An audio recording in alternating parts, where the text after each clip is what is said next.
And as we have been programmed mentally, intellectually, one must be aware of this being programmed. Like a computer. Programming that we are constantly assaulted by throughout our life conditions us. It programs us to a particular worldview. Is they are absolutely propagandizing the world with all of their theses about the nature of the universe that we live in, where we come from, our origins, the origin of the universe, and so forth. The project is literally the secularization of the world, to completely strip the world from religious beliefs. This is the project, and that is why it is called Novus Ordo Seclorum, a new secular or worldly order. A new study says the news media have been pushing a gospel of godlessness on the American public. Sure, it's hard for some of you to believe, but you will never see it more clearly than you will today. I mean, it's just so amazing. The creationists were right all along. To be honest, they just didn't have the argumentative skills. All of you are engaged in running your mouths, doing your business, multiplying, buying houses, cars, business, whatever you're doing. And when you're told about God, religion, life, morality, you're saying, look, I ain't got no time for that. Because this media is here and designed to make sure that they ask no critical questions. To make sure that the only thing that they are concerned about is having a good time. The only thing they're concerned about is filling their bellies. The only thing they're concerned about is acquiring more and more material things. And so that is why today, one of the struggles that you have as young people, that when you want to do different events and you want to talk about real issues, you have the struggle of many of your peers who've been so conditioned in this matrix that they would rather party than listen to the truth. They would rather party and shop and go to the mall than to stand up for issues of justice. They're stuck in the matrix. But you have the responsibility of helping to wake them up, Now, how do we know that there's a God? After having been thoroughly brainwashed. And how do we know that there's a creator?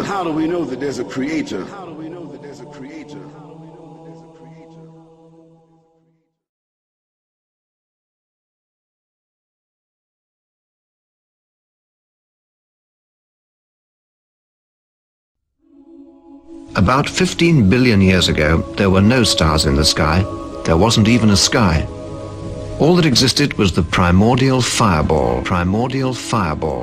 Then, something happened. In a flash, everything suddenly expanded. This was how it all began. The first moment of existence. What we now call the Big Bang. At the beginning of the 20th century, scientists believed that the universe had always existed, that matter energy was infinite. It had always been around. The model is called the steady state model, because the model of the universe that it's been around forever basically doesn't change. The universe is steady state. But what happened in the last 100 years is that model has been blown away because of the evidence. Observations now suggest, as you all know, that the universe began some 12 to 15 billion years ago. The first evidence that the universe had a beginning is the expanding universe. Researchers wanted to believe in a universe that always was and always will be, eternal. But galaxies flying away from each other meant that once, long ago, they were clumped together. It meant something started them moving. The universe had a beginning. Today, it's called the Big Bang Theory. This was first discovered in 1929 by Edwin Hubble, and it's the first evidence that the universe had a beginning. The second evidence the universe had a beginning is the cosmic background radiation. The discovery of the cosmic background radiation was a fatal blow to those who wanted to believe in an eternal universe. The Big Bang proponents had won. Now the final evidence for the origin of the universe is the relative abundance of light elements.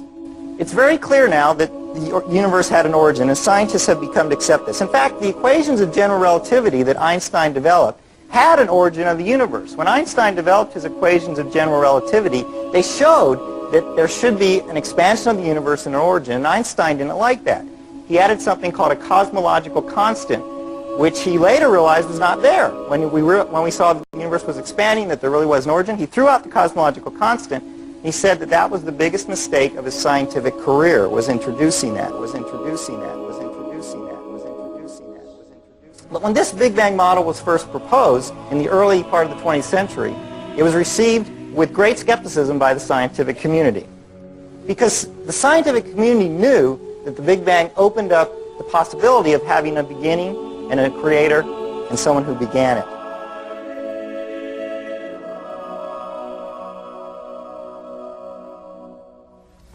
Have you ever asked yourself where the universe came from?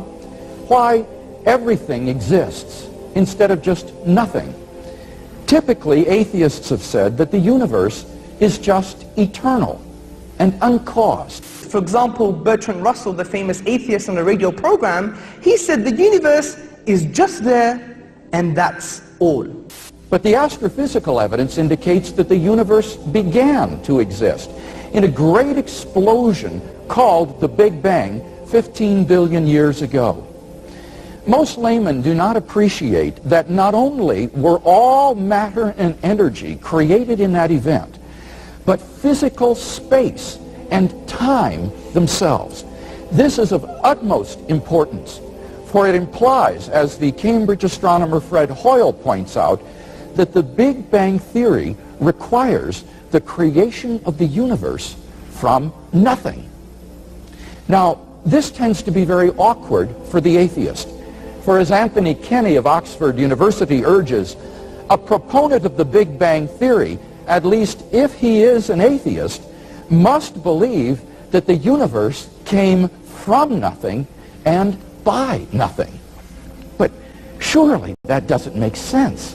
Out of nothing, nothing comes. Even atheist philosophers such as David Hume, he wrote in a letter, "I never asserted to absurd proposition as that anything might arise without a cause." Similarly, P.J. Zort in his publication About Time said, "If there is anything we find inconceivable, it is that something could arise from nothing."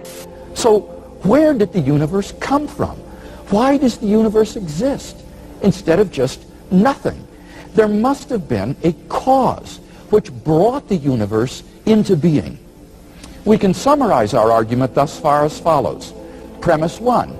Whatever begins to exist has a cause. 2. The universe began to exist. 3. Therefore, the universe has a cause. It doesn't mean it's God, doesn't mean it's Jesus, doesn't mean it's Allah, it doesn't mean anything. It just means there's a cause for the universe.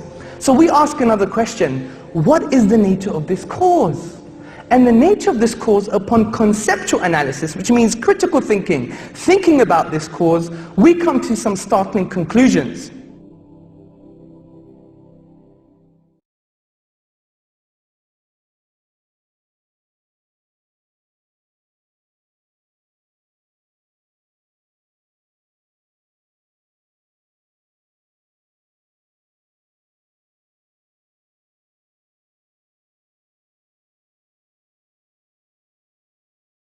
So the cause of the universe must be immaterial beyond space and time.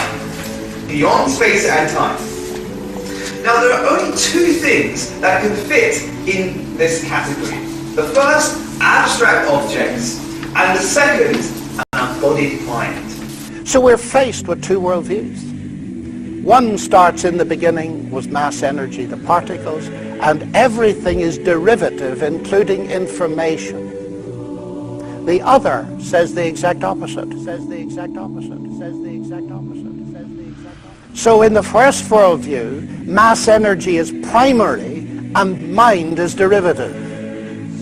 In the other worldview, mind is primary and mass energy is derivative. And so far as tonight's lecture is concerned, it is the diametrical opposition between the worldview of materialism and the worldview of theism. It is a conflict between these two worldviews, but I want you to notice there are scientists on each side of it. Now, what's the better candidate? Now, abstract objects, the problem with these abstract objects is they're causally effete, meaning they can't cause anything. Like, for example, the number 1 can't cause anything. The simple law of arithmetic, 1 + 1 = 2, never brought anything into being. I wish it did. It never has put any money into my bank account.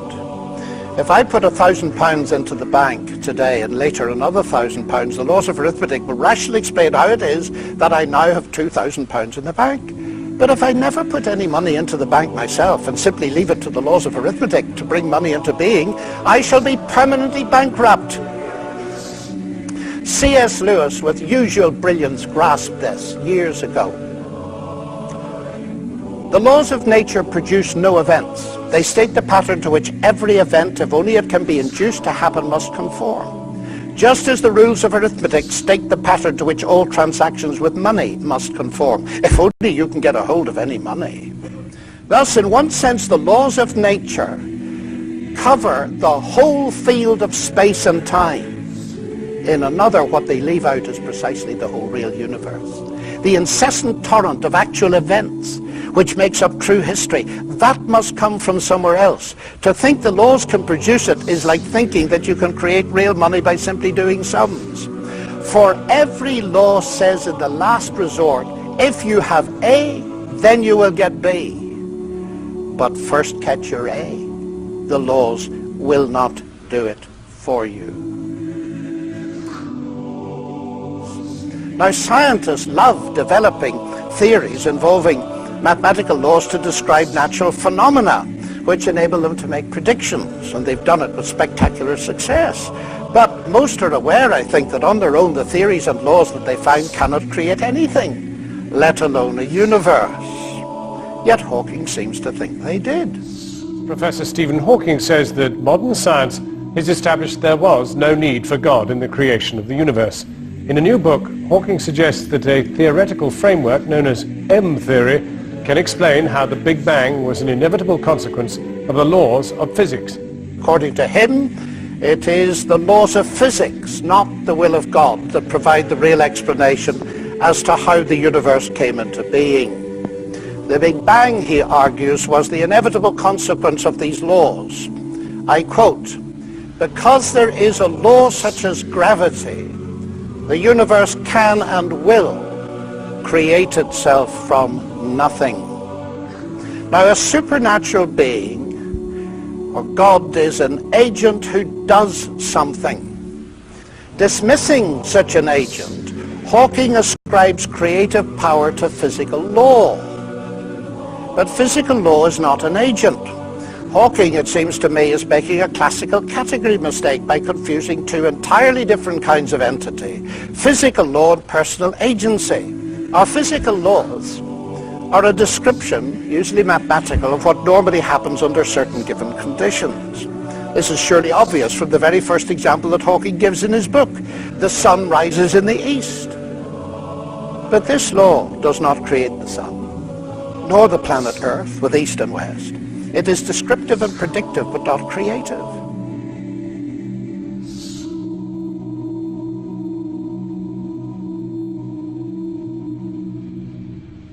Similarly, Newton's laws of gravitation doesn't create gravity or the matter in which gravity acts. In fact, it doesn't even explain gravity, as Newton himself realized. But it's even worse. The laws of physics cannot even cause anything to happen. Newton's celebrated laws of motion never caused a pool ball to race across the table. That can only be done by people using a pool cue and the action of their muscles. Suppose, to make matters clearer, we replace the universe by a jet engine, and we are asked to explain it. Shall we account for it by mentioning the personal agency of its inventor, Sir Frank Whittle? Or shall we, following Hawking, dismiss personal agency and explain the jet engine by saying it arose naturally from physical law? Now, this would be absurd. It is obvious we need both levels of explanation in order to give a complete description.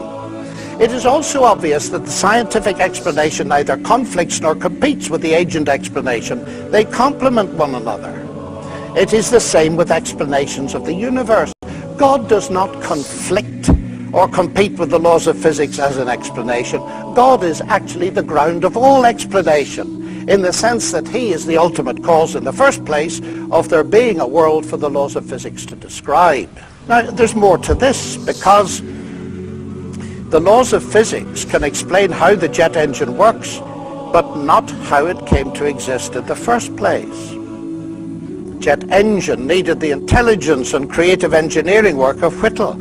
Indeed, come to think of it, the laws of physics plus Frank Whittle could not actually produce a jet engine on their own. There also needed to be some material subject to those laws that could be worked on by Whittle.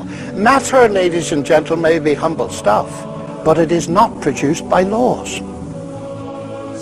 I submit to you that the world of strict naturalism, in which clever mathematical laws all by themselves bring the universe and life into existence, is pure science fiction. Pure science fiction. Pure science fiction. Now, Hawking here echoes Peter Atkins, a colleague at Oxford, a well-known atheist who believes that space-time generates its own dust in the process of its own self-assembly. Atkins dubs this the cosmic bootstrap principle, referring to the self-contradictory idea of a person lifting himself by pulling on his own bootlaces. Philosopher of religion Keith Ward is surely right to say that Atkins' view of the universe is as blatantly self-contradictory as the name he gives to it, pointing out that it is logically impossible for a cause to bring about some effect without already being in existence. Ward concludes, between the hypothesis of God and the hypothesis of a cosmic bootstrap, there's no competition. There's no competition. There's no competition. We were always right to think that persons or universes who seek to pull themselves up by their own bootstraps are forever doomed to failure. What perhaps all this goes to show is that nonsense remains nonsense even when talked by world-famous scientists. So the only alternative is an embodied mind, what theists call God. An embodied mind, immaterial, outside time and space.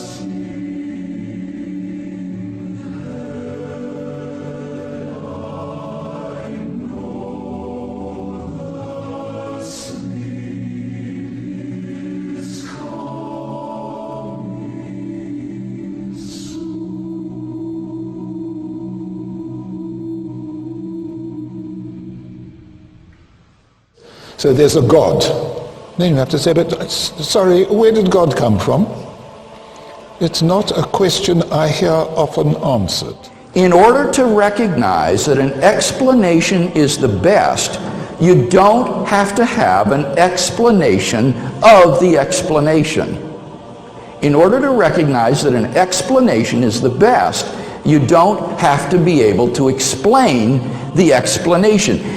Folks, this is an elementary point in the philosophy of science. Suppose astronauts were to find on the backside of the moon a pile of machinery there that had not been left by American or Russian cosmonauts. What would be the best explanation for that machinery? Well, clearly it would be some sort of extraterrestrial intelligence that had left the machinery there. And you don't have to have an explanation of who these extraterrestrials were or came from or how they got there or anything of that sort in order to recognize that the best explanation of this machinery is intelligent design. In order to recognize an explanation as the best, you don't have to have an explanation of the explanation. In fact, when you think about it, requiring that would immediately lead to an infinite regress of explanations. You would need an explanation of the explanation, But in order to recognize that as best, you need an explanation of the explanation of the explanation. And then an explanation of the explanation of the explanation of the explanation. And so that nothing could ever be explained. One of the outdated philosophical cliches, in my opinion, is that, well, who created God? We hear that all the time. And they think it's a baseball bat against the theists. But it's made of sponge. And let me tell you why. If we say, what caused the cause that caused the universe, then let's continue. What caused the cause that caused the cause that caused the universe? Let's continue. Then what caused the cause that caused the cause that caused the cause that caused the universe? Let's carry on. Then what caused the cause that caused the cause that caused the cause that caused? And that goes on and on and on backwards. But at one point, I have to have an uncaused cause, or there would be nothing in existence today. Think of a string of dominoes. You have a domino that knocks over a domino that knocks over a domino. I have to have a first domino, or that string of falling could never start. So in essence, to claim who created God or what caused the cause of the universe is the equivalent of saying that we don't have a universe. That we don't have a universe. Remember the premises of the argument I gave. Everything that begins to exist has a cause. Something cannot come into being out of nothing. But if something is eternal and timeless, then it doesn't fall under that first premise. It doesn't need a cause. And the concept of God is the concept of an eternal, self-existent, necessary being, and therefore the answer is simply that God is uncaused. He is self-existent. Dear Dr. Craig, one of the objections which has been raised is the first law of thermodynamics, the rule that matter and energy can only be rearranged, or in other words, that matter is neither being created nor destroyed. Yeah. What's funny about this objection is that this is not an objection to the existence of God. This would be an objection to the Big Bang theory of the origin of the universe. It would show that the Big Bang theory of the origin of the universe is false, because according to that theory, all matter and energy, even space and time themselves, came into being at the moment of the Big Bang, and are therefore not eternal. They haven't always been there in the past. So if these fellows were right, all contemporary cosmologists who believe in the Big Bang theory of the origin of the universe would be contradicting the laws of thermodynamics, and that's hardly the case. Why?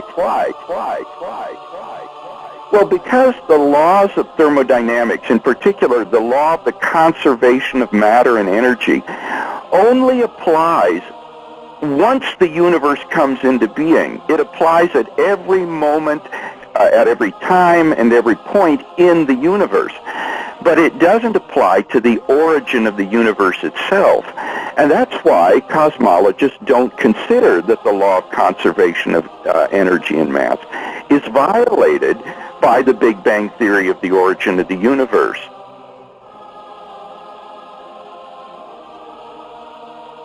In fact, the atheist fellow mentioned the laws of thermodynamics. He might have wanted to talk about the second law of thermodynamics, which says that in a closed system, things tend toward increasing disorder. Now, the universe on the atheistic view is just a gigantic closed system, because it is everything there is, and there's nothing outside it. And what that implies is that given sufficient time, everything in the universe would grind down to a state of maximum disorder. So if the universe has existed for infinite time from eternity past, why is it that we don't find ourselves in this sort of thermodynamically disordered state? I think that the best answer to that is that the universe has not existed forever. It began a finite time ago in a low entropy condition, and the thermodynamic clock has been running ever since then. So the evidence of thermodynamics itself suggests that the universe and matter and energy are not infinite or eternal in the past, but had an absolute beginning. To remind ourselves of the argument again, we have premise 1, whatever begins to exist has a cause. Premise 2, the universe began to exist.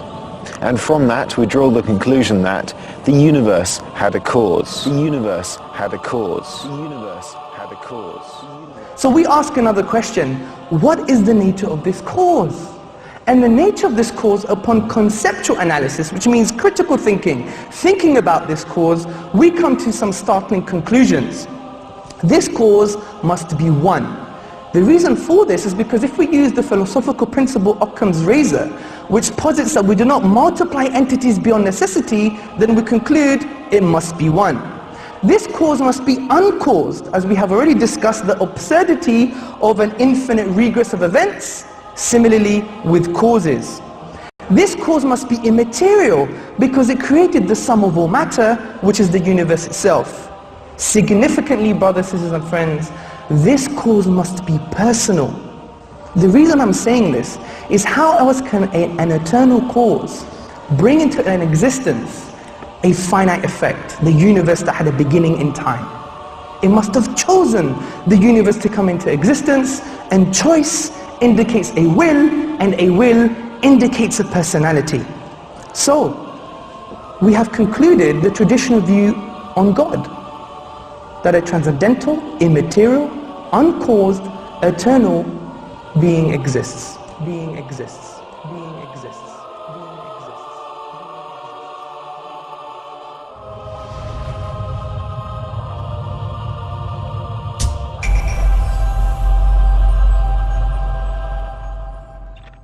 Some strange results have come up in about the last 20-30 years, particularly in astronomy and also in quantum physics, which suggests that the universe actually may have a purpose, and some physicists are now suggesting it does have a purpose.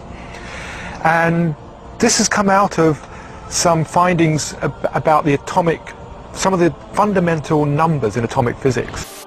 During the past 40 years, scientists have determined the relative strengths of each of these primary laws and forces. These strengths are so critically balanced, they are often described as being finely tuned. These are numbers like the mass, the weight of an electron, the weight of a quark, the strength of gravity, the strength of the electromagnetic field. About 20 numbers that describe those and other parameters, features of our world, but nobody knows why it is that those numbers have the particular values that they do. Now, you could easily say, yeah, who really cares? You change the mass of the electron by a little bit more, a little bit less. Does it really matter? And the answer is it does. See, it turns out that if you imagine that we had 20 dials right here, and we could fiddle with those 20 numbers at will, even a small change to the values of the known values of those numbers would cause the world as we know it to disappear. Because it turns out, and this is a very surprising, unexpected discovery, that the laws of physics, the basic given fabric of the world, had to be very specific, very finely tuned, as we sometimes say, for the possibility of carbon-based life appearing at all. For example, the strengths of the other forces are all important, the masses of the various subatomic particles. Now, this is one of a long list of properties in underlying physics that seem to be prerequisites for a universe with life. If all of these things were even a little bit different, then life, certainly life as we know it, could not exist. It's a very surprising conclusion, but it's true, and all scientists will acknowledge that's the case. Bernard Carr is a cosmologist and studies how the laws of physics operate in the universe. He says that the laws of nature are so finely tuned to enable complex life to exist that it is extremely unlikely that this could have happened by chance. Such fine-tuning, Carr believes, at least raises the possibility of a tuner. This is a diagram, it's called the pyramid of complexity, and what we've got here, we've got the different levels of structure in the universe, and at the bottom we've got the things like quarks that make up the atoms, and the atoms build up to make molecules, the molecules build up to make living cells, the cells make organisms, and eventually we end up with brains and consciousness. It's rather hard to estimate what the probability is, but it was clearly very, very unlikely that those fine-tunings which allowed this pyramid of complexity to arise would be there. A very simple and central example is the question of where does carbon come from? The very early universe doesn't make any carbon. It's very simple, it only makes simple things. Hydrogen and helium, and they're pretty boring in terms of chemistry. Now, where does carbon come from? There's only one place in the whole universe where carbon is made, and it's in the interior nuclear furnaces of the stars. We are people of stardust, made of the ashes of dead stars. And it turns out that the process by which carbon is made inside the stars is an extraordinarily delicate process. In fact, it looked at first sight as though it couldn't happen at all. It's only possible because there's a very large enhancement effect called a resonance in the tray, which makes it go much quicker than you might have expected. And that resonance is there because the laws of nuclear physics take a very specific form. If they were a little bit different, either there would be no resonance or it would be in the wrong place at the wrong energy. That's a very striking example of how finely tuned the universe has to be for us to be inhabitants of it. The fine-tunings, how fine-tuned are they? Most of them are 1% sort of things. In other words, if a thing is 1% different, everything is bad. And a physicist could say, maybe those are just luck. On the other hand, this cosmological constant is tuned to 1 part and 10 to the 120 decimal places. Nobody thinks that's accidental. That is not a reasonable idea, that something is tuned to 120 decimal places just by accident. That's the most extreme example of fine-tuning. No force in the history of cosmology has ever been discovered to be that finely tuned. The cosmological constant needs to be set to 1 part in a trillion, trillion, trillion, trillion, trillion, trillion, trillion, trillion, trillion, trillion. Otherwise the universe would be so drastically different that it would be impossible for us to evolve. That the cosmological constant arrived at such a tiny value by chance seemed to be out of the question. Ils sont nombreux à dire que finalement, quand on regarde l'univers, surtout à l'origine, eh bien on constate qu'il ne peut pas être né par hasard, et que le hasard n'a aucun rôle, et que plus on remonte loin dans le temps, donc plus on remonte vers le Big Bang, plus on trouve un univers qui est ordonné, réglé, ajusté. For example, if we go back to say 1 second after the Big Bang, at that point the expansion rate and the mass density have to have been adjusted to each other just right so that the universe is just at this critical point. If the universe at that point were expanding just 1 part in the 15th decimal place faster, the universe would have flown apart without galaxies ever having had a chance to form. On the other hand, if the expansion rate were just a little slower than what we think by change of 1 in the 15th decimal place, then the universe would in fact have expanded to a maximum size and collapsed. We would never have even reached the time in the universe at which we're living. Alors, ajuster comment? Eh bien, il existe ce qu'on appelle des paramètres cosmologiques.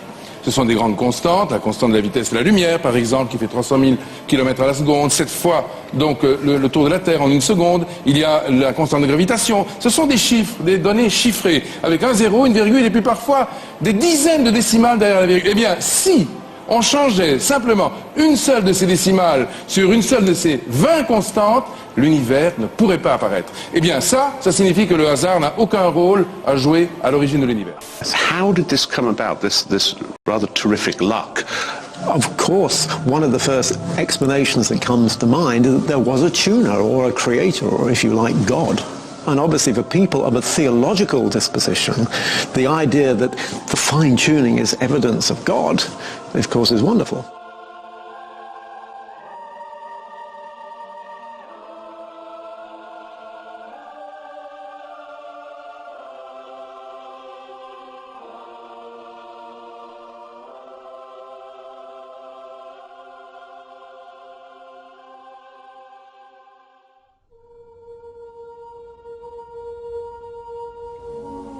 But let me come now to the grand design, because like every other physicist, Hawking is confronted with powerful evidence of design in the fine-tuning of the universe. He explains, our universe and its laws appear to have a design that both is tailor-made to support us and, if we are to exist, leaves little room for alteration.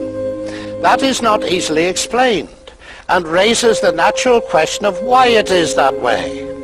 The discovery relatively recently of the extreme fine-tuning of so many of the laws of nature could lead at least some of us back to the old idea that this grand design is the work of some grand designer. That is not the answer of modern science. Our universe seems to be one of many, each with different laws. Now, the idea of a grand designer is certainly old, but the important question to ask is whether or not it is true. Simply to say it is old can give the erroneous impression that what is old is necessarily false and has been superseded. Secondly, it can give the further erroneous impression that no one holds it today. But some of the finest minds in science, at least one Nobel Prize winner in physics, does hold it. The conviction that there is a grand designer is one of the major convictions in the history of human thought. That does not, of course, prove it's true, but it certainly means it's worthy of our serious consideration. Now, Hawking goes therefore too far in saying that is not the answer of modern science. There are scientists who believe it, there are scientists who do not. But his answer is what he calls the multiverse.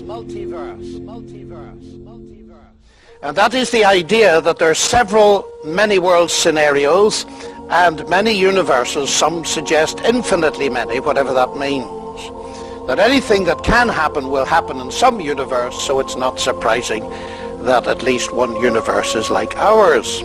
Well, obviously, if you're not a theist, and especially if you're a person who would prefer the universe to be a godless sort of universe, those are the sorts of facts that can make you feel a little bit uncomfortable. So there's no shortage of persons trying to derail the argument from fine-tuning. One popular way to try and do that is to take the fine-tuning data, not so much to suggest that there's a God who made this universe, but that perhaps our universe is one of bajillions of others. If you think about a multiverse, if you think that there are jillions and jillions of universes out there, you might reason to yourself that, well, at least one of them had to turn out right. And it just so happens to be ours, lucky for us. So multiple universe theory, incidentally, you can see on the October 2005 edition of Astronomy magazine, cover story, Why You Live in Multiple Universes. If you see all these little marble-looking things over the cover, those are literal universes, expanding much as ours is. Interesting, that cover title seems to take for granted that there actually are multiple universes. There have to be in order to get this sort of probability back up. Well, suffice to say, there's really no independent confirmation for multiple universes or for any universe other than ours. The only reason for buying into a multiple universe theory is to derail the fine-tuning argument. Some, including Oxford philosopher of religion Richard Swinburne, have said, multiple universe theory represents the height of irrationality. It's an attempt to dodge a rather elegant and simple theory, namely theism, by inflating your probabilistic resources, well, to the extent of postulating bajillions of universes. When you start to increase your probabilistic resources like that just in order to avoid a pretty plausible, elegant theory, well, Bill Dembski has referred to that as the inflationary fallacy, and there's still some discussion going on with respect to the plausibility of the multiple universe theory, but probably the number one objection to it, there seems to be no independent evidence and no possibility of coming up with such independent evidence for that hypothesis in the future. In the various ways that are conceived of these many universes existing, it's the case that they are unobservable in principle. The only universe we can observe is this one. These other universes cannot be observed even in principle. One problem is this. Sure, you could say if there were many different universes, all with different tunings, then it wouldn't be too unlikely that our particularly fine-tuned universe exists. But for this objection to carry through, the objector actually needs to assume that it's true that there are all of these different universes. And is there any independent evidence that such universes exist? It doesn't seem to me the case that there is.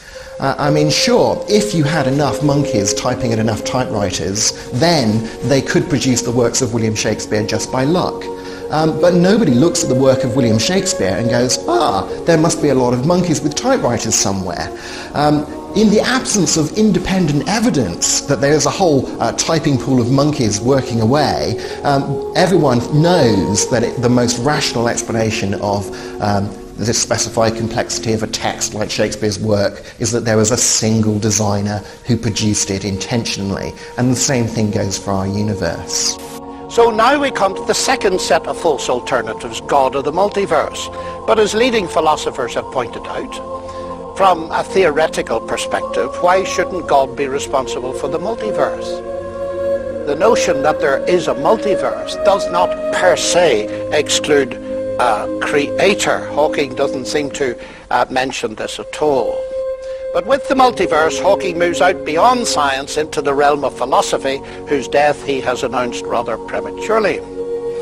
As Paul Davies points out, all cosmological models are constructed by augmenting the results of observation by some sort of philosophical principle. Now, Hawking here claiming to be the voice of modern science on the issue gives a false impression where the multiverse is concerned, since there are very weighty voices within science that do not support his view. Prominent among them, Sir Roger Penrose, Hawking's former collaborator, who shared with him the distinguished Wolf Prize. Of Hawking's use of the multiverse concept in the grand design, Penrose recently said, "It's overused. And this is a place where it's overused. It's an excuse for not having a good theory." That's an immensely strong statement, isn't it? La densité de l'univers, par exemple, doit être réglée à une précision de 10 puissance moins 60, donc qui est égale à la précision qu'un archer doit exercer s'il voulait planter une flèche dans une cible de 1 cm², donc comme ça, tout petit comme ça, mais qui sera placé au bord de l'univers à 14 milliards d'années. À l'autre bout. Oui, c'est ça. Vous voyez, donc une précision extrême. Hein, c'est vraiment. Alors donc la question, est-ce qu'il y a un principe créateur, quelque chose qui règle les choses dès le début, ou donc ça c'est la nécessité, ou c'est le pur hasard. Mais le pur hasard, quand il y a une probabilité si faible pour que ça aboutisse, il faut donc faire l'hypothèse qu'il y a une infinité d'univers. Si vous jouez la loterie, si vous achetez tous les billets, bien sûr, il y aura un qui aura le gros lot. Donc ici, si vous avez une infinité d'univers, ce qu'on appelle un multivers, chacun ayant une combinaison différente de constantes physiques et de conditions initiales, la plupart sera vide de vie parce que la combinaison des constantes physiques ne sera pas gagnante, sauf dans le nôtre où nous avons la combinaison gagnante. Est-ce que vous croyez à cette hypothèse multivers ou vous voyez plutôt un univers prédéterminé? Donc je réponds en tant qu'être humain maintenant, pas en tant que scientifique, parce que la science peut admettre des multivers aussi. J'aimerais avoir votre avis, oui. En fait, votre intuition. Voilà, donc j'appelle ça mon pari pascalien, et bien sûr je pense que l'univers est... il y a un principe créateur qui a réglé ça tout le début, et je pense qu'il y a un univers unique parce que c'est mon intuition. C'est difficile de croire quand je vais au télescope, par exemple, de voir toute cette harmonie, cette beauté, cette organisation, de croire que tout est hasard, que rien n'a de sens et que nous sommes là par hasard, que toute cette architecture cosmique est faite par hasard.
As we look at the details of nature, one thing stands out. This is the order, the patterns, the symmetry that surround us. You can see it in a flower or a snowflake. or even a seashell. What we are seeing is intelligent design, which might be described as God's fingerprints upon nature. One of the more fascinating math relationships was first described back in medieval times, 8 centuries ago. The scholar's name was Leonardo Fibonacci, an outstanding Italian mathematician. He excelled in many areas, and one in particular. He generated a long list of numbers by, in each case, adding together the 2 previous numbers. You can begin with a 2 and a 3. You add them together and you get 5. Now add 3 and 5 to get 8. Then add 5 and 8 to get 13. The Fibonacci sequence keeps going like this: 2, 3, 5, 8, 13, 21, 34, 55, 89, 144, and so on. What Fibonacci realized was that this elegant list of numbers describes many items to be found in nature. For example, flower petals. L'exemple des pétales d'une marguerite. Vous dites, il n'y a pas de hasard au nombre de pétales d'une marguerite? Non, absolument. Le nombre des pétales de marguerite est en fait inscrit dans un scénario qu'on pourrait qualifier de scénario cosmologique, c'est-à-dire que tout a été prévu au départ, et que le nombre des pétales, c'est incroyable. Une seule marguerite avec 27 pétales, ça n'existe pas. Il n'y a pas de pétales, il n'y a pas de marguerite avec 27, c'est pas possible. C'est pas possible. Et le nombre de pétales d'une marguerite est réglé par une loi mathématique qu'on appelle la suite de Fibonacci. That there is a mathematically precise structure to the universe and everything in it. One everyday example of this precision can be found in the plants. Many plants, including elm trees, grow their leaves, twigs and branches placed exactly halfway around the stem from each other. Next in the series are plants like the beech tree, with leaves placed 1/3 of the way round the stem from the previous leaves. Third in the series are the plants like the oak, with leaves placed at every 2/5 of a turn. The holly plant is the next at 3/8, while the larch trees are the next at 5/13, and the sequence goes on and on. Notice the number sequence of these fractions: 1, 1, 2, 3, 5, 8, 13, and so on. Each number is the sum of the 2 numbers which came just before it in the sequence. This particular mathematical pattern is called the Fibonacci series. Take, for example, the sunflower. The display of its florets are in perfect spirals of 55, 34, and 21. The sequence of Fibonacci. The sequence of Fibonacci. The sequence of Fibonacci. The sequence of Fibonacci. The fruitlets of the pineapple create the same spiral based on the sequence. The pine cone does the same. As currents move through the ocean and the tide rolls onto the shore, the waves that bring in the tide curve into a spiral that can be mathematically diagrammed onto a plot at the points 1, 1, 2, 3, 5, 8, 13, 21, 34, and 55. Buds on trees, sand dollars, starfish, petals on flowers are formed with this exact same blueprint.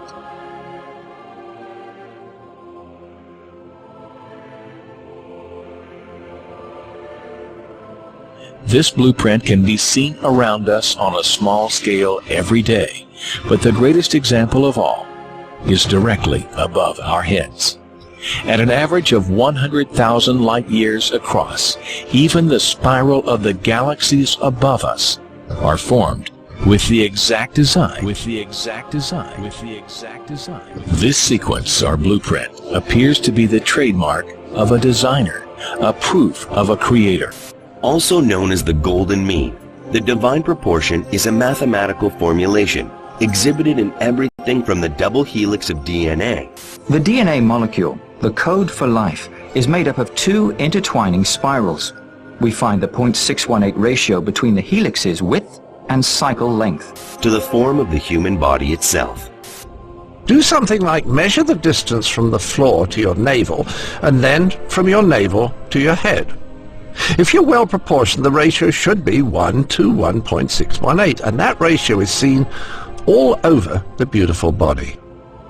people started noticing it. Artists noticed it. The width of the mouth in a beautiful face, for example. Yeah. Not in any face, but it had to be beautiful. If a face was beautiful, the width of the mouth was exactly 1.618 times the width of the nose. If the face wasn't beautiful, that wasn't the case.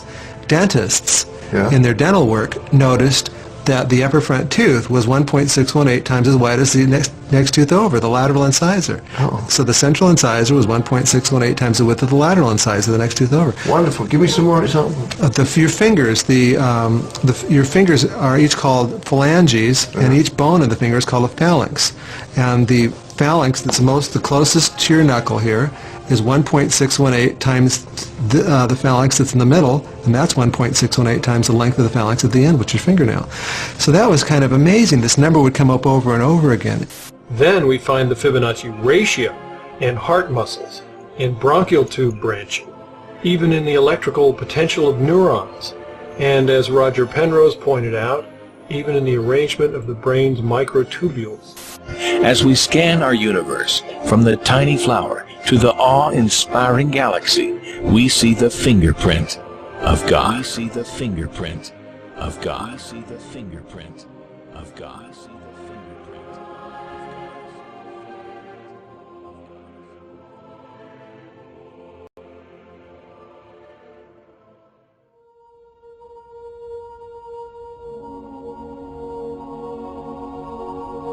As we're going to show in this broadcast today, that there is no doubt at all anymore that the science of intelligent design absolutely crushes any competition, absolutely crushes any other theory about the nature of the universe that we live in.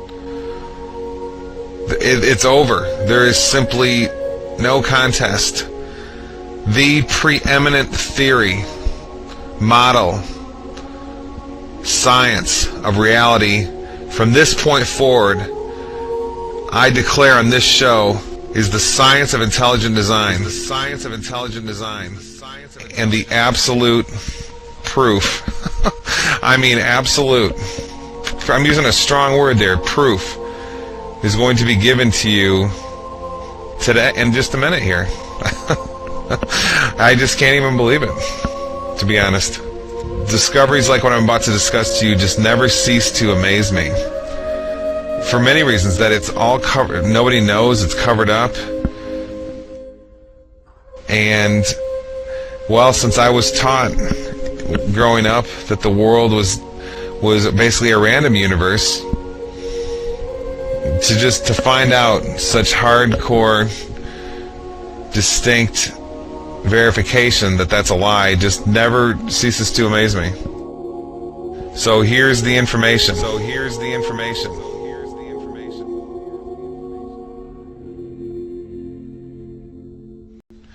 I'm reading from the abstract of an article. This is the first of many academic articles I'm going to be discussing with you here today. And these aren't just some academic journals. These are, you go ask your university professor what the most prestigious academic science journals in the world are, and they're going to name the ones that I'm discussing here with you today. Okay? I'm going to read to you right now the journal Nature. Okay? There's a journal called Nature, and there's a journal called Science. Those are considered the two most prestigious overall academic science journals in the world. And I'm going to read you part of the abstract of one right now.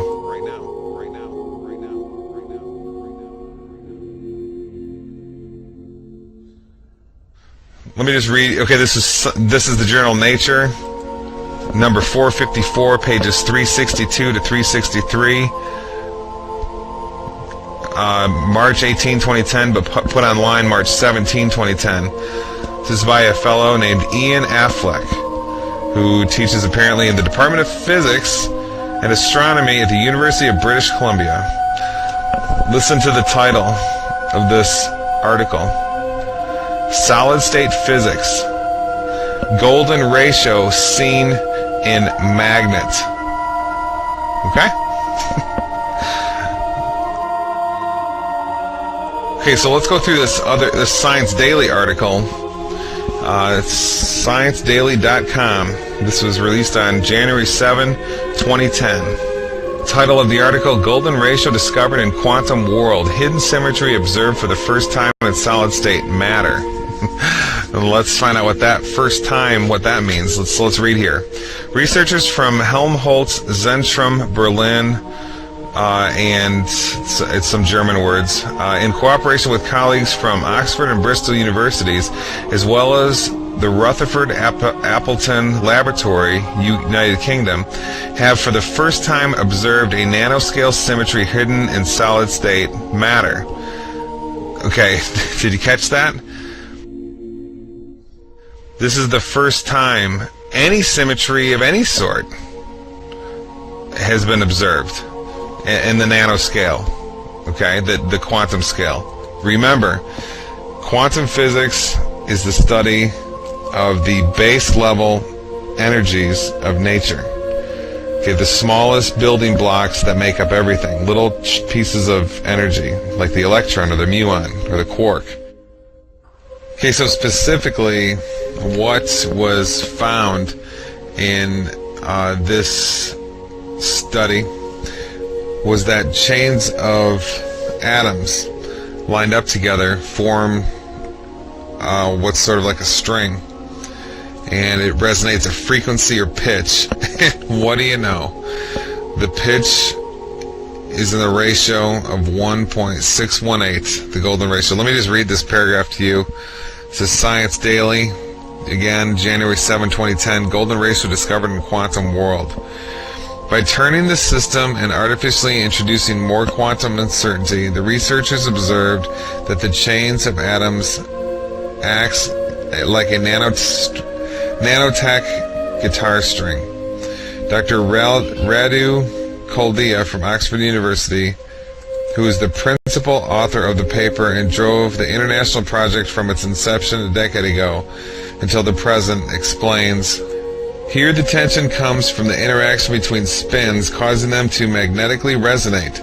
For these interactions, we found a series scale of resonant notes. The first two notes show a perfect relationship with each other. Their frequencies, pitch, are in the ratio of 1.618. This is just amazing. There's no defense that a random universe theorist in academia can give to counter this. There's no reason at all that the quantum base of reality should be exhibiting the specific number of the golden ratio if we live in a random universe. All the competing theories, evolution, random universe theories, all the junk from academia no longer competes in any way with intelligent design science, intelligent design theory. When you hear a scientist say on the Discovery Channel or something, an academic, a professional, say there's no evidence for intelligent design, it's all a silly little parlor game, and there's all this evidence for evolutionary science and the academic theories for the origins of the universe, you can know two things. One, we have to be compassionate because they simply don't know the empirical data. Okay? They have no idea. Academics typically only talk on their closed little worlds and only accept information from their closed little worlds. And the second thing we can know, and make no mistake about it, is they are absolutely propagandizing the world with all of their theses about the nature of the universe that we live in, where we come from, our origins, the origin of the universe, and so forth. And we realize that everything we've been taught before this point by the professionals were lies. And we can prove it up and down all over the place. Up and down all over the place. And down all over the place. And down all over the place.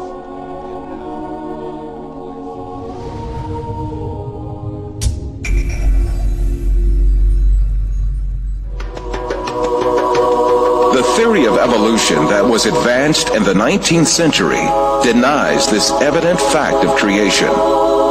This theory holds that the species on Earth were not created by God, but came into being as a result of processes governed entirely by chance. The founder of this theory was an amateur naturalist named Charles Darwin. Darwin expounded this theory in his book, The Origin of Species, which was published in 1859.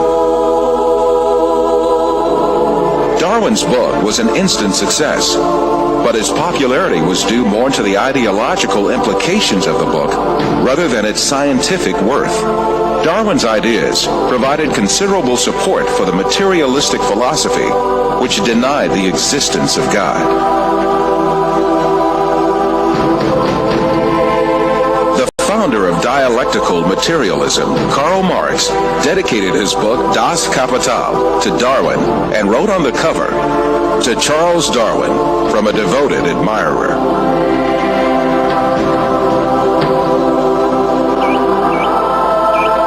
Darwin's theory argued that all species descended from a common ancestor by means of little cumulative changes in long periods of time.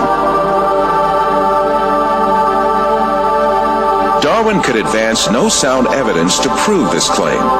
Indeed, he was himself aware of the great many facts that invalidated his theory. He admitted these in his book in a chapter entitled Difficulties on Theory. Darwin's hope was that these difficulties would be overcome by new scientific discoveries. But in fact, advances in science would refute Darwin's claims one by one.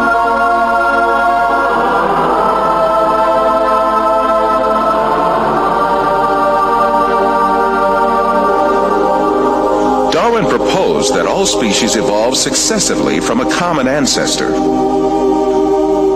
But how did that first living thing come into being? Darwin did not address this question at all in his book. He was not even aware that this point was one of the biggest refutations of his theory. The primitive understanding of science in his day assumed that life had a very simple structure. According to a theory called spontaneous generation, which was popular since the medieval age, it was believed that living things could easily arise from non-living matter. It was commonly thought that frogs spontaneously arose from mud and bugs from food leftovers. And some curious experiments were designed to prove these theories.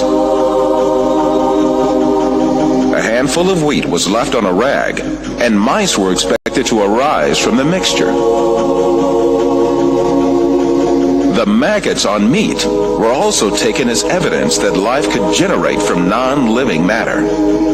But later it was understood that such maggots did not form spontaneously, but that they emerged from microscopic larvae deposited on the meat by flies.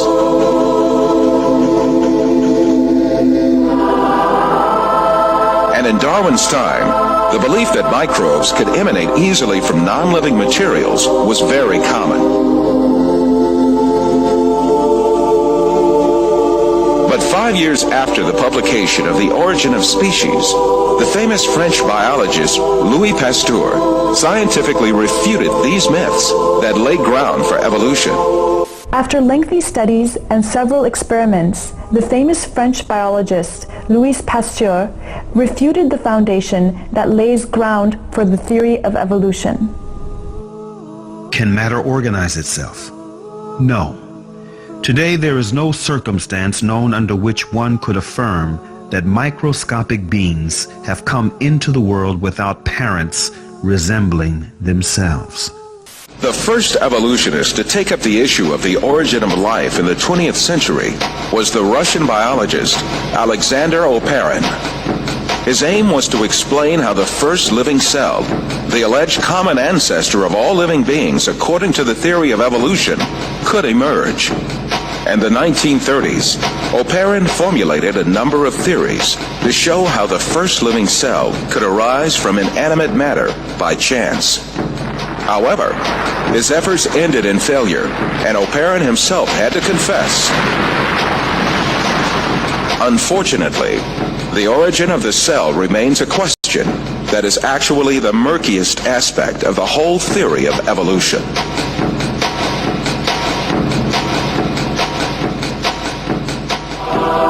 Evolutionists that followed Oparin conducted experiments to find an evolutionist explanation to the origin of life. The most famous of these experiments was conducted by the American chemist Stanley Miller in 1953. Miller obtained a few simple organic molecules by triggering a reaction among gases that he claimed would have been present in the primitive Earth atmosphere. At the time, this experiment was regarded as a scientific proof for evolution. It turned out to be no such thing at all. Later discoveries showed that the gases used in the experiment were very different from the gases that had been present in the early atmosphere of the world.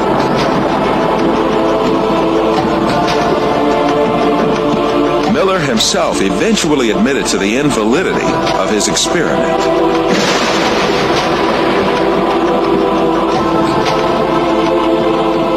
Every evolutionist attempt in the 20th century to account for the origin of life has ended in failure. Jeffrey Beta, a professor of geochemistry and a leading advocate of the theory of evolution, confesses this fact in the February 1998 issue of Earth. Today, as we leave the 20th century, we still face the biggest problem that we had when we entered the 20th century. How did life originate on Earth? The biggest impasse confronting evolution is the incredibly complex structure of the living cell. Every living thing on Earth is made up of cells about 1/100th of a millimeter in size. Some living things are made up of a single cell. Yet even these single-cell organisms are remarkably complex in their composition.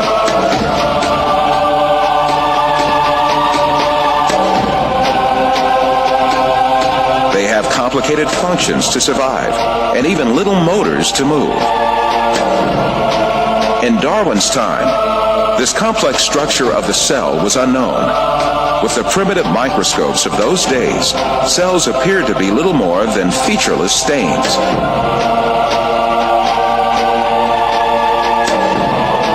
However, powerful electron microscopes invented around the middle of the 20th century began revealing just how complex and organized a living cell really was.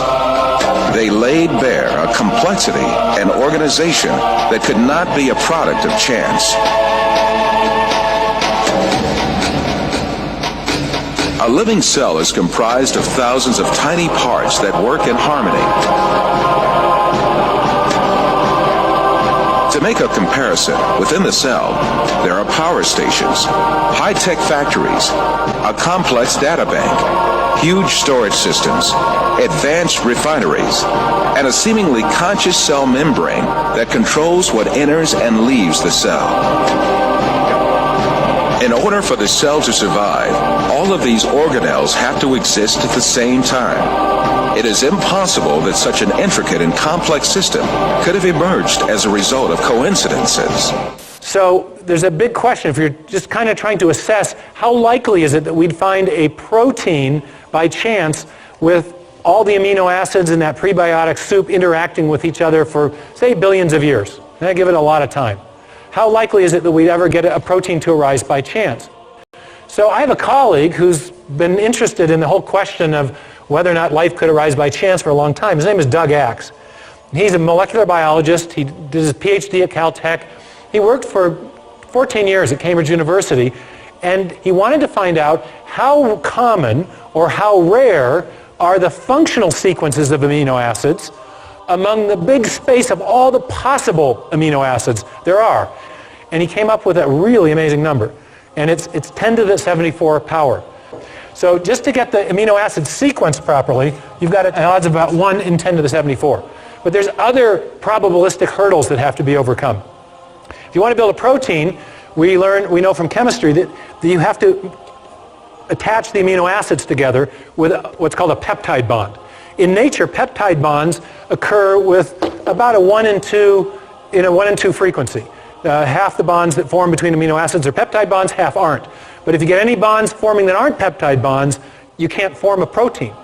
So to form a protein 150 amino acids long, you've got a 1 in 2 chance at each site of getting the correct type of linkage. So you got 1 in 2 times 1 in 2 times 1 in 2 times 1 in 2 to the what power? Close to 150. Since we got linkages, we have 149, but call it 150, okay? So in other words, we got another huge exponential problem to overcome.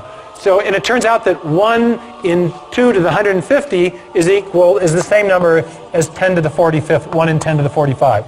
So now we got two incredibly improbable things that we've got to overcome to build a functional protein by chance alone. One more problem. When you're building proteins, amino acids come in 2 flavors. There's a left-handed flavor and a right-handed flavor. They're called optical isomers, not flavors, okay? And the left-handed version is the only kind that can be used in building proteins. You get even one right-handed amino acid in there and your protein won't fold properly. So you got another probabilistic hurdle to overcome. So you've got a 1 in 2 chance at each site again out to the 150th power. 2 to the 150th power, again, is 10 to the 45. Oh my goodness. So the odds of building even a short functional protein by chance alone is 74 plus 40. You can remember how you do this in math? You can add the exponents if you're multiplying exponential numbers. 164. Thank you very much. Okay? Wow. Now, can anyone get their mind around a number that big? There's only 10 to the 80th elementary particles in the entire universe. There's only 10 to the 16th seconds since the Big Bang. There's only 10 to the 139th total events since the beginning of the universe. Now you're starting to get the understanding of why people are very skeptical that the chance hypothesis is going to do the job. Now, you may have heard just the opposite. Has anyone ever gotten in a discussion with you about the origin of life and said, hey, it happened by chance? I mean, do you hear that? I mean, this happens to me. I'll be lecturing in hostile university environments, and I'll get done and somebody say, well, but, and they want to argue with me about the probabilities. And I just shut the discussion down because I say, no serious scientist thinks this is the way it happened. No serious scientist thinks this is the way it happened. No serious scientist thinks this is the way it happened. No serious scientist thinks this is the way it happened.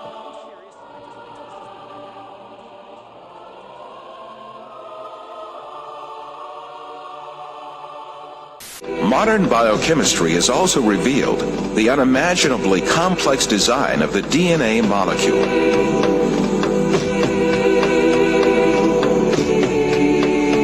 The structure of the DNA molecule was discovered by 2 scientists, James Watson and Francis Crick, in 1955.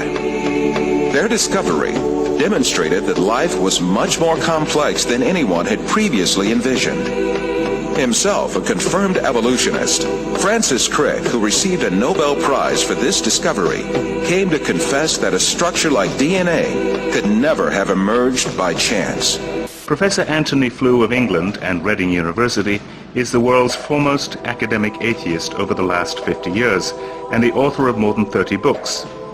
His first debate with former atheist turned Christian, C.S. Lewis, in 1950 in Oxford, England, was the first time he advanced his argument for atheism. He later wrote a paper titled Theology and Falsification. The paper became the most widely reprinted philosophical publication of the last half-century and a key foundation for atheists and agnostics who advanced materialist evolutionism. But now it is the advancement of science itself that has changed the mind of Flew and some scientists. At a recent summit at New York University, Flew changed his position and now believes in God as the creator of the universe. Flew turns to various discoveries of science to prove his point. But it is the manifestation of life written in DNA and the transcription of DNA to RNA and RNA into protein and the subsequent process of protein folding that makes the best case for Flew. What I think that the DNA material has done has shown by its almost unbelievable complexity of the arrangements which lead to produce this being, that intelligence must have been involved in getting these extraordinarily diverse elements to work together. When you look at RNA, you as a chemist, you're in sort of astonishment, really, at just what a wonderful molecule it is. It's complex, it's a really beautiful structure, and you inevitably wonder, how on earth did that structure arise? How on earth did chemistry produce it? RNA's structure looks simple, but looks can deceive. Each building block is actually made of two parts, a sugar molecule and a nuclear base. Chemists found they could make the nuclear bases, and so when they then realized they could actually make the sugars, they just thought, we must be able to join them together. And so they tried for many years, but the problem was, chemically you just can't join them together. Of course, such an amazing structure could never have been formed by chance. The theory of evolution, which sees life as the result of mere coincidences and haphazard happenings, is helpless to explain anything in the face of the incredible complexity of DNA. Some evolutionists say that our DNA is about 98% similar to that of apes, and that this difference is only a few spelling mistakes. Others say a more accurate figure is no more than 95%. But considering that humans have 3 billion letters worth of DNA information in each cell, even a 2% difference is actually 60 million spelling errors. Of course, this is not error, but 20 500-page books worth of new information. A common designer is a much better explanation for the similarities in human and ape DNA. As an architect uses the same building materials for different buildings, we shouldn't be surprised if God used similar design features in many different creatures. After all, we do share about 50% of our DNA with bananas, but that doesn't mean we're half banana. Every detail of a living being's physical and physiological makeup is coded in this double helix. All the information about our bodies, from the color of our eyes to the structure of our internal organs and the shape and function of our cells, are programmed in sections called genes in the DNA.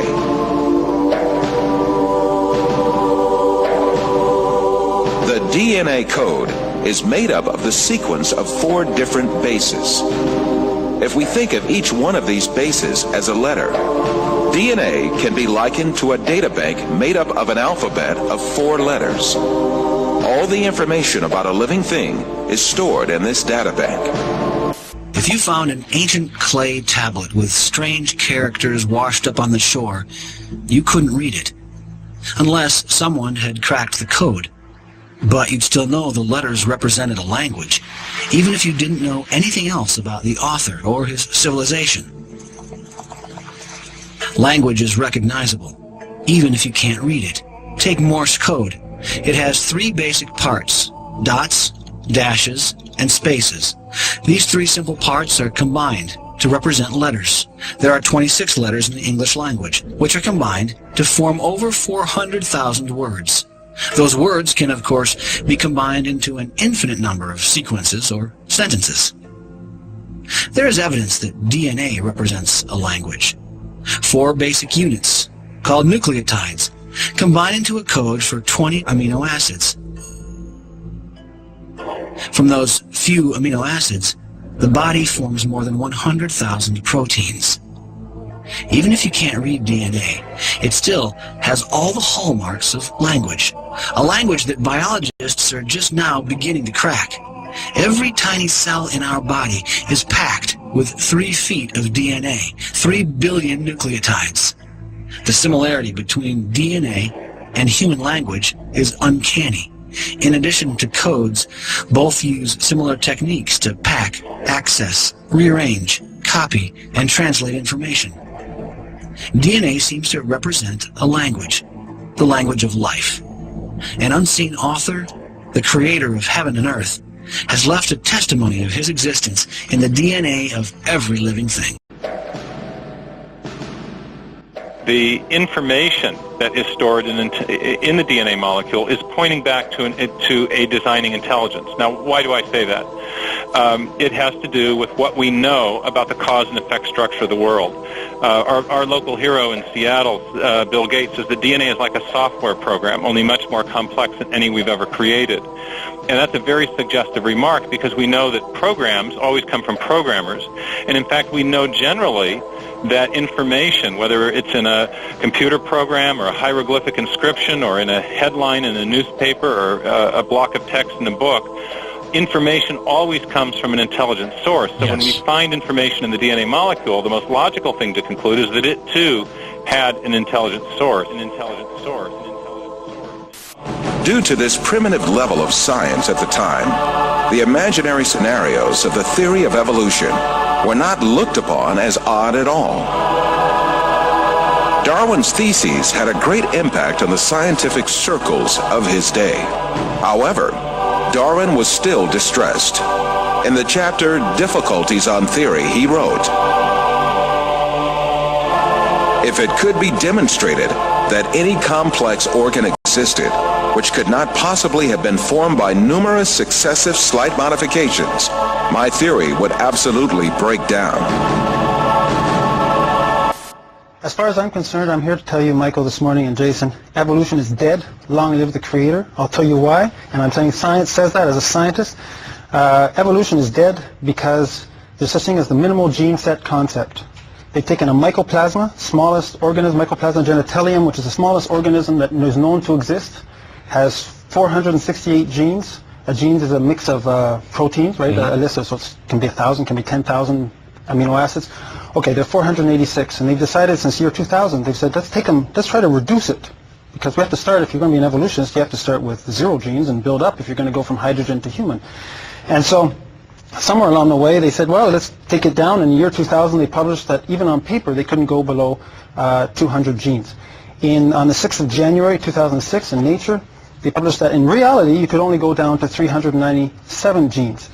So a cell, which is where my specialty lies in my scientific work, a cell needs a specific number of components to be functional. You have a membrane, but then you need to feed the membrane. So you have to have some mitochondria. You need a way of tagging the proteins. You need some DNA. So you need 397 things. Just the glucose cycle for getting energy takes over 6 different genes. So if you don't have one of them, you don't have any more energy coming to the cell. Darwin's fears proved to be true soon after his death. The laws of inheritance, discovered by an Austrian botanist, Gregor Mendel, caused Lamarck's and Darwin's assertions to collapse. The science of genetics that developed at the beginning of the 20th century proved that it was not acquired physical traits, but only genes that were transmitted to subsequent generations. This discovery made it clear that a scenario suggesting that acquired traits accumulated from generation to generation and generated different living species was implausible. In other words, there were no inheritable variations for Darwin's proposed mechanism of natural selection to choose from. Subsequently, the theory of evolution as advanced by Darwin has been collapsed early in the 20th century. All the other efforts by evolutionists in the 20th century could do nothing but only confirm that natural selection had no evolutionary power. A famous evolutionist, the English paleontologist Colin Patterson, admitted this when he said, "No one has ever produced a species by mechanisms of natural selection. No one has ever got near it, and most of the current argument in neo-Darwinism is about this question." When it was clear that the mechanism of natural selection proposed by Darwin had no evolutionary power, evolutionists had to make a fundamental change in the theory. In addition to the concept of natural selection, they added a second mechanism called mutation. Mutations are alterations or distortions that take place in the DNA of living beings, mostly as a result of external effects such as radiation or chemical action. The theory of evolution now holds that living things are differentiated from one another and develop as a result of mutations. This cannot be true, for mutations only damage the information in the DNA and give only harm to a living being.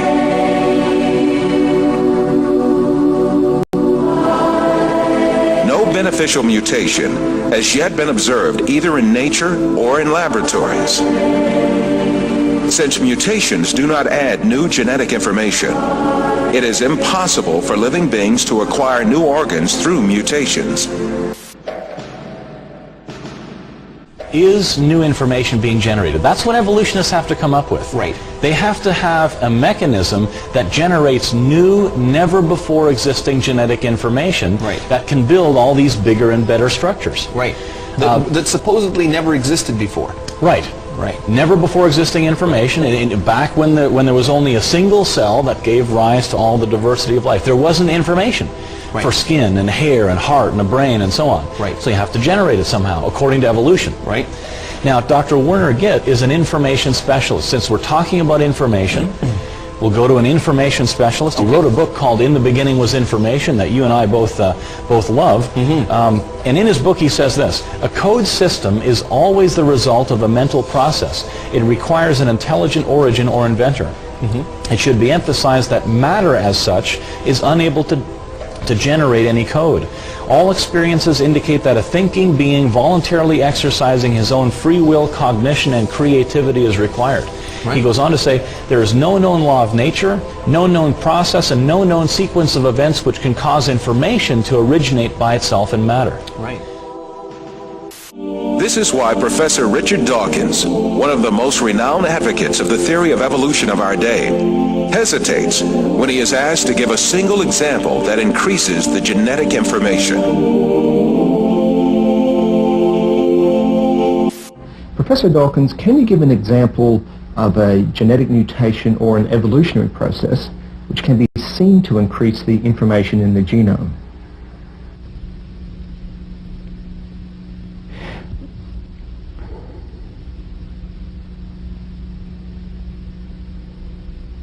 The truth is very evident.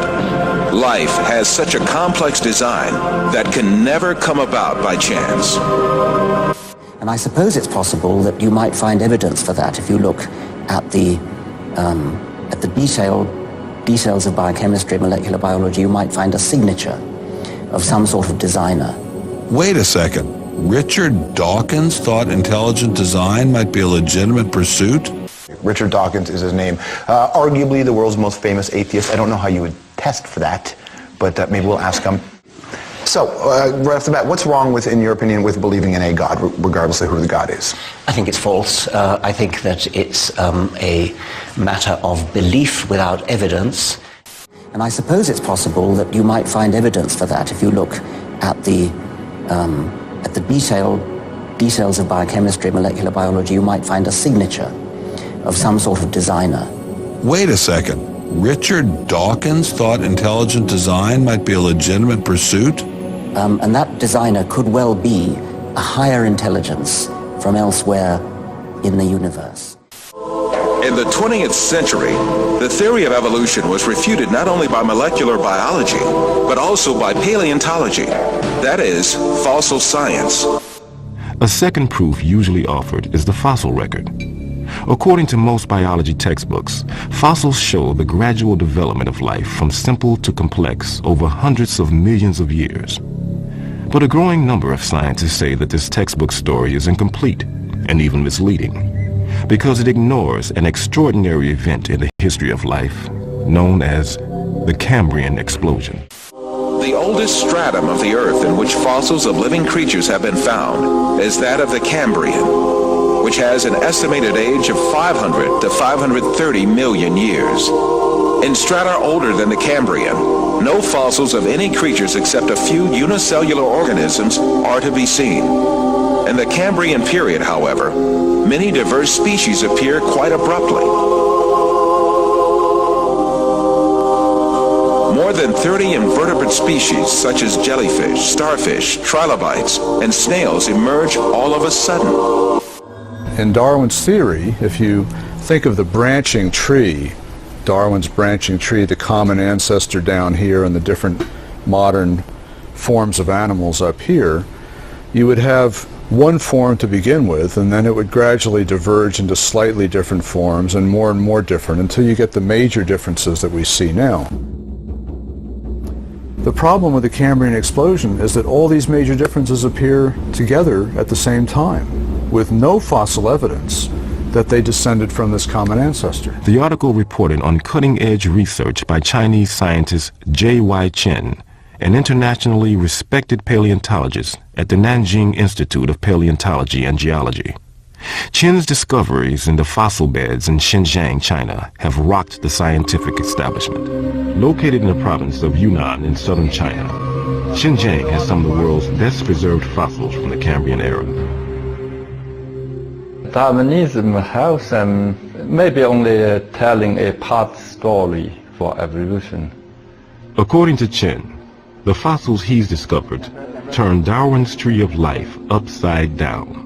Darwin's tree, reverse condition, very unexpectedly, our research is convincing major phyla starting down below at beginning of Cambrian. Base is wide, gradually narrow, so this is almost turned on different way.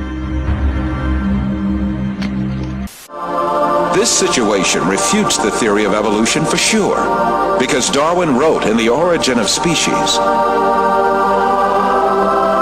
if numerous species belonging to the same genera or families have really started into life all at once, the fact would be fatal to the theory of descent with slow modification through natural selection. This fatal stroke that frightened Darwin comes from the Cambrian period, right at the outset of the fossil record. No fossil remains supporting evolution have ever been unearthed in excavations conducted in every corner of the world. Professor Roberto Fondi is a specialist in paleontology. He teaches at the Department of Earth Sciences in the University of Siena in Italy. You may be surprised to know that the fundamental assumptions upon which evolutionary thinking is based are not at all confirmed by paleontology. All the biological groups, from bacteria and blue-green algae to man, appear abruptly in the fossil record without any links connecting them with each other. Why is it then that so many people believe the fossils prove evolution? Evolution is presented to grown-ups and taught to the very young as a fact that has been verified and demonstrated for so long that it is a waste of time and even ridiculous to question it. So, what is the truth of the matter? Well, there is a history book of the past, and that is the rocks and the fossilized remains in them. So it is up to the paleontologist to read that book and give the answer. And what do you read in that book, Professor?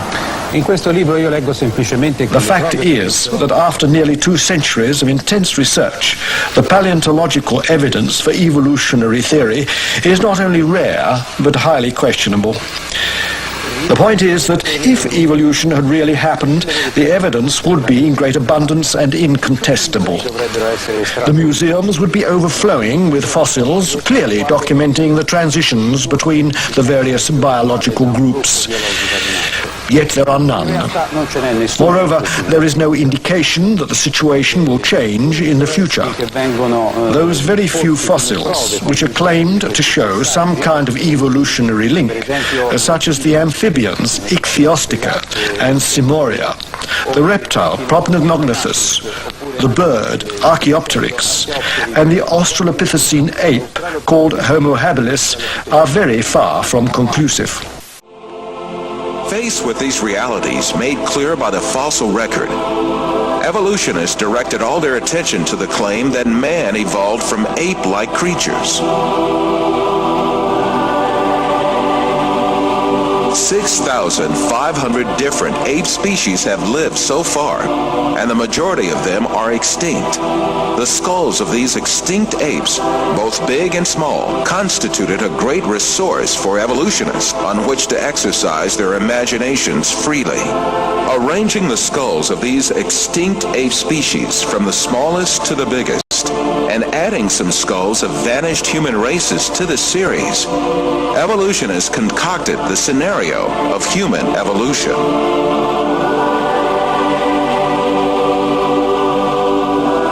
The most important role of this scenario is given to the extinct ape species called Australopithecus. The first Australopithecus fossil was found in 1924 by a paleontologist named Raymond Dart. Since then, evolutionists argue that this ape species, the name of which means southern ape, is a man-like creature. However, when Australopithecus and chimpanzee skeletons are compared, it is seen that there is no important difference between the two.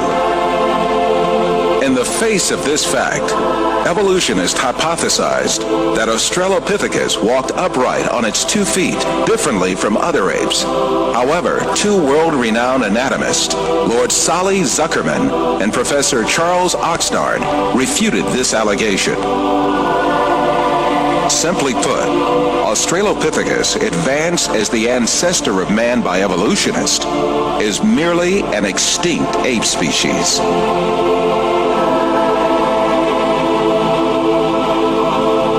On the other hand, fossils that are included by evolutionists under imaginary classifications, such as Homo erectus, Homo ergaster, or Homo sapien archaic, in fact belong to different human races.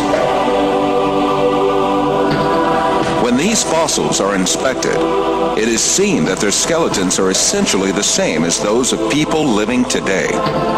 The only dissimilarities are a few structural differences in their skulls. But differences like these are to be found in different human races alive on Earth today.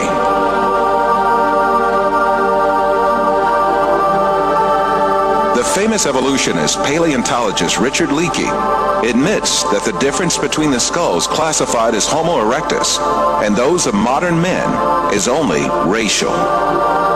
These differences are probably no more pronounced than we see today between the separate geographical races of modern humans.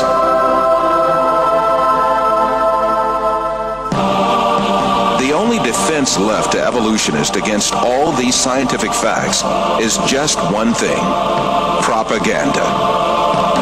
The baseless scenario of the human evolution is imposed on the public by means of imaginary drawings that appear in evolutionist publications. In these drawings, creatures with hairy bodies and simian features are decked out with overtones of human-like motifs. The given impression is that these half-man, half-ape transitional forms did live once. From time to time, drawings that present snapshots from the social life of these creatures are made.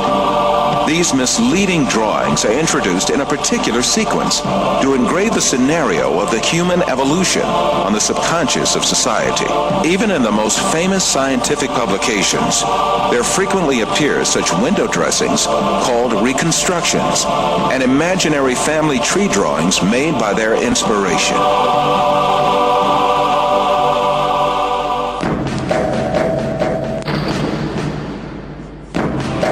The imaginative power of evolutionists is not limited to fictional drawings and models.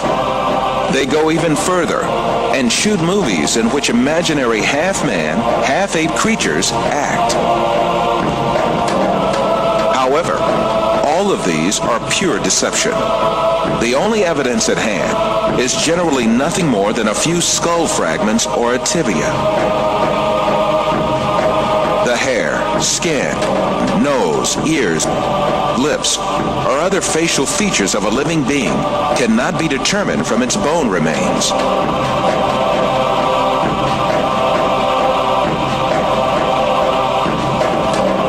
evolutionists shape these soft tissues, which leave no trace in the fossil, to suit the purposes of their theory, and produce imaginary reconstructions in their workshops.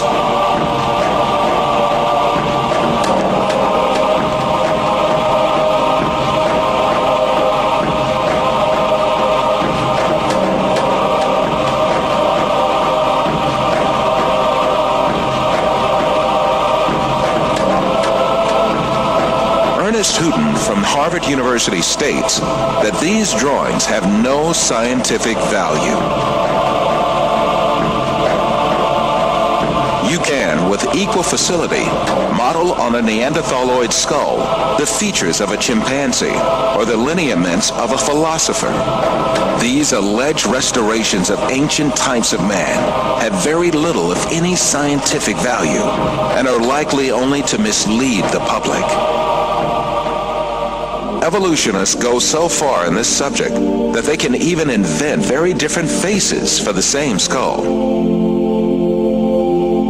The three entirely different reconstructions made for the fossil called Zensanthropus is a famous example showing how persistent evolutionists are in producing these false masks. Evolutionists engage not only in drawing and modeling tricks, sometimes they commit deliberate forgeries. The most famous of these frauds is the Piltdown fossil, introduced in England in 1912 by an evolutionist named Charles Dawson. This fossil was presented as the most important transitional form between ape and man and was displayed in museums for more than 30 years. Experts who re-examined the fossil in 1949 discovered that it was a forgery that had been produced by attaching an orangutan's jaw to a human skull.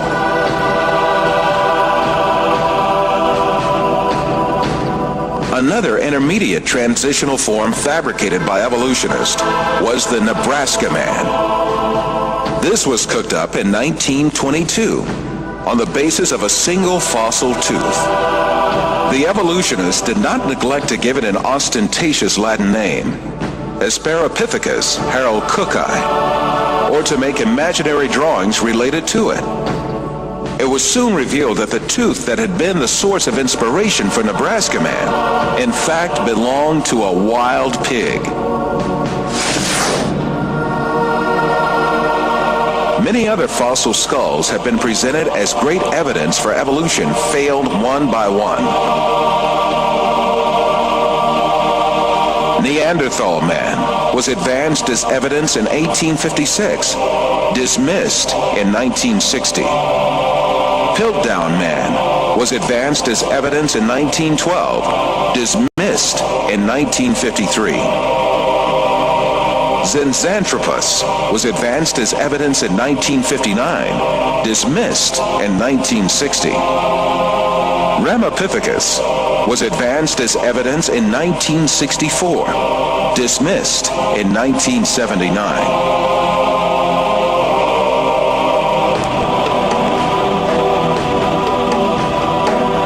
Despite all these facts, these skulls are still presented to the public through the media and in some evolutionist textbooks as if they were scientific facts. In many countries, an important part of the society supposes that evolution is a proven fact. A great deal of this so-called evidence of evolution, much of which has been dismissed by evolutionists themselves, is still presented to school children in their textbooks, where they are depicted as the ancestors of man.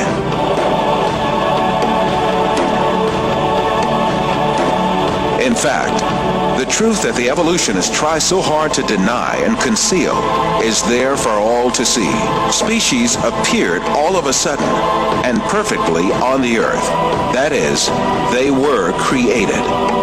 The divine creator, ruling over the whole of nature, created all kinds with their unique and perfect traits. That divine creator is Allah, the one and only God. He is the Lord of the heavens, the earth, and all that is between them.